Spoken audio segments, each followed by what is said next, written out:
Hello, Brittany and Andrew. Here is your sewer scope from today's return trip. This morning's go around here. This is us, or me, on the top roof coming down through the drain, waste, and vent stack pipe. Just a small note. I mean, you might want to see if there's a way to create an access point, an easier access point. You know, in the event that something goes up with the pipe that you need somebody to do some work on it, cleaning, whatever, something along those lines.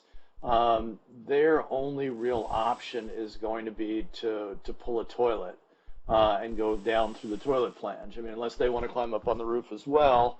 But if they've got cleaning equipment and things like that, they probably won't do that. So figuring out a better way to get at that sewer pipe would be a good thing to do. What I'm doing here is I'm struggling in going from vertical to horizontal. Uh, Cast iron pipe is generally very rough on the inside of it. It corrodes on the interior, and it's a very coarse surface. So the camera head doesn't make the turn very easily. So I've got a couple little home inspector sewer scope tricks. I've got to just basically try to kind of get the camera head to rotate, which I did right there, just to get it moving. Interior of the pipe looks very, very typical for a house that was built in the 60s. You have expected levels of corrosion in here. It's going to get bumpy. The whiter section up on the top right side of your screen, that's the bottom of the pipe. You'll be able to see when the water is flowing. That's obviously the bottom. A little bit of buildup on there. Nothing too terribly crazy. Maybe in the next 12 to 24 months, you might want to consider having the pipe cleaned. That'll get rid of some of the scaling also here in the cast iron. Just having a company come through, run some cutter heads through here, just to basically clean things up. I got caught up here on this little lip right here. Not terribly out of the ordinary. This is just the pipe turning and actually turning and dropping, right? So a little kind of a left-hand dog leg and then a little bit of a drop as well. So I'm getting caught on that lip right there. I'm going to pause for a second. This is when I tried to call you to see if you would turn some water on. Thanks for calling me back. Thanks for turning the water on. That definitely did help, although I think I got going again before I actually talked to you. So we'll pause here for just a second while we run past that situation, and then we'll pick up the action again.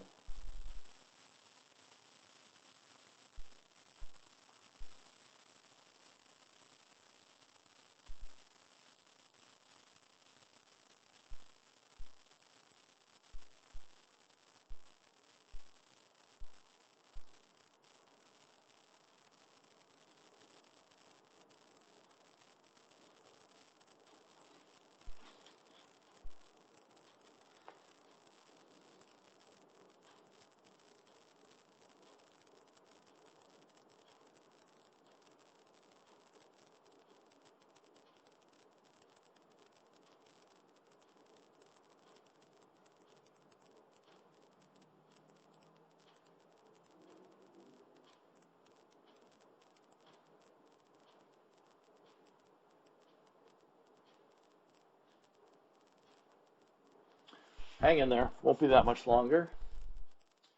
I was trying to avoid having to climb back down two ladders off of the roof, but fortunately we got rolling again.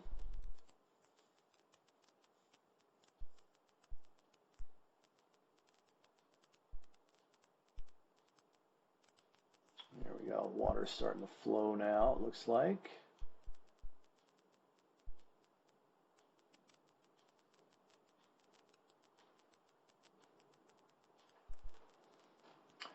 Yeah, so running the water is, I mean, generally I'll start out not having any water running.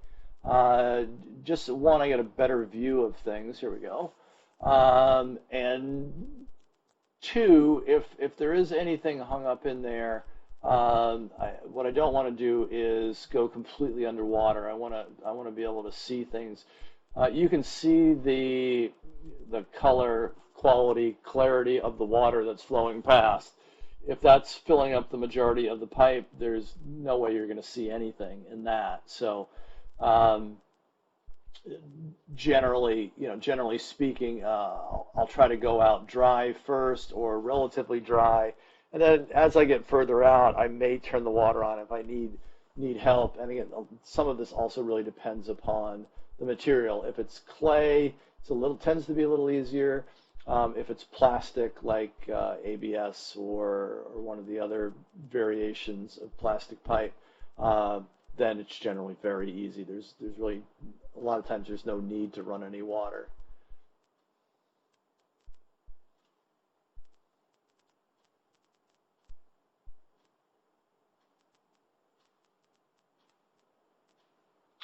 Typical connections, you can see those kind of the rings, how every 4, 6, or 8 feet out.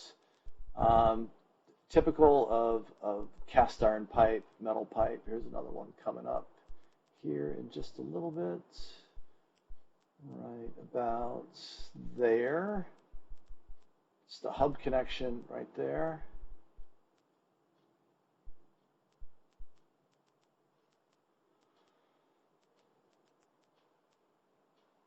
When you've got a good solid 30 plus foot drop down from a roof and then making that right angle turn to horizontal and in a pipe that's somewhat corroded like this and very rough on the inside, once you get out, 110, 120 feet, it becomes fairly difficult to push the camera head along.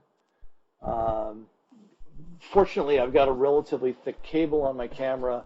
Other thinner cameras, other camera companies that you would not have been able to get anywhere near as far out as I got.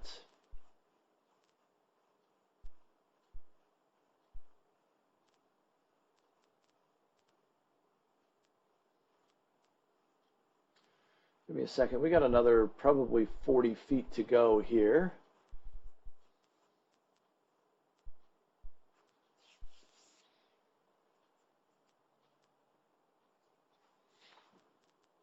Hang in there. As I said earlier, not the most exciting bit of cinematography that you're going to watch.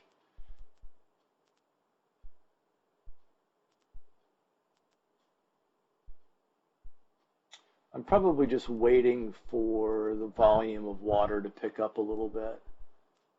Although you can see it is flowing relatively freely, which is definitely a positive. If you've got two sinks running at full tilt, and you're not getting any backups, everything is flowing freely. That's a really, really good sign of things.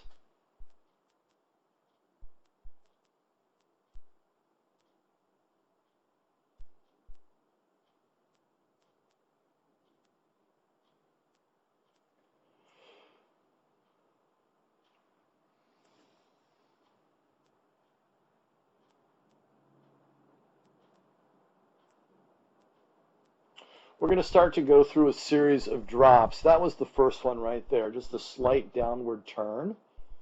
You can see the pace of the water picks up a little bit. It starts to splash around a little bit more. Camera head goes level, which is what we want. That's good.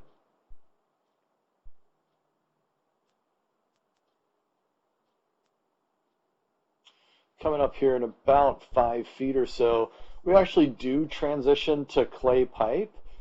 This is likely the final connection to right there is where we changed over to clay. Um, this is where in the street now would be my guess. Uh, historically, there's a transition, a little bit of buildup right there. My guess is that this is the absolute final drop right here.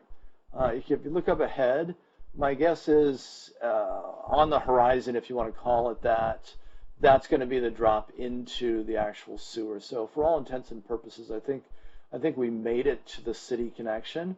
We don't have complete visibility on that line, but I would say that that is pretty good. And again, I ran out of cable at this point, so this is as far as I was going to go. I'll keep the camera rolling as I pull back. If you want to watch the return trip, you're more than welcome to. As always, as I always say, please reach out to me if you have any questions or clarification. I'm always available.